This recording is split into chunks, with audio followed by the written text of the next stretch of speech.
Vous avez 11 ans, Marie-France Beaufils, lorsque votre famille arrive à Saint-Pierre-des-Corps en 1957.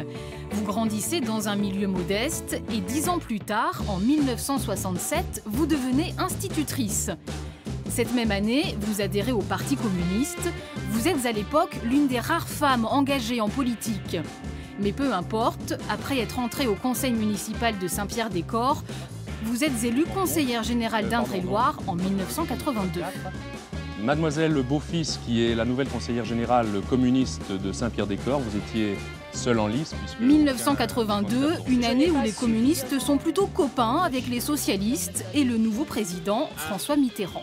François Mitterrand est élu président de la République. L'électorat communiste s'est très bien reporté pour permettre au gouvernement d'avoir les possibilités de mener à bien la politique qui est engagée depuis le 10 mai. Et malgré le tournant de la rigueur, vous êtes élu maire de Saint-Pierre-des-Corps en 1983. Saint-Pierre-des-Corps, bastion communiste depuis 1920, une petite ville de la banlieue tourangelle où vivent de nombreux ouvriers et surtout de nombreux cheminots. Dans cet important nœud ferroviaire français, vous allez, Marie-France Beaufils, mener plusieurs années de combat pour la venue du fleuron tricolore de l'époque, le TGV. Une arrivée attendue qui met Paris à 56 minutes de la cité tourangelle, ceci 13 fois par jour en semaine et à 10 reprises le week-end. Vous êtes alors un maire populaire et charismatique. Sans cesse réélu, les habitants apprécient votre sens du contact et votre investissement dans le social. Bonjour mesdames. Saint-Pierre-des-Corps, quartier de la Rabatterie, inauguration du Sac à Malice, une épicerie sociale qui n'aurait pas existé sans le soutien de Marie-France Beaufils. Et c'est une fierté pour vous, Saint-Pierre-des-Corps possède plus de 40% de logements sociaux. Et puis en 2001, vous êtes élue sénatrice d'Indre-et-Loire.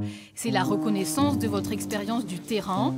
Vous, Marie-France Beaufils, l'institutrice exigeante qui aspire à toujours plus de droiture en politique.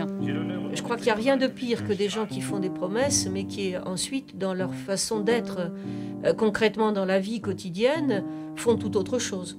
Or là, moi, c'est quelque chose auquel je veille en permanence. J'aime bien la cohérence en politique. La cohérence, c'est peut-être aussi savoir un jour passer la main. Mais on imagine bien, pas simple de quitter une ville où la poussée du FN se fait aussi sentir.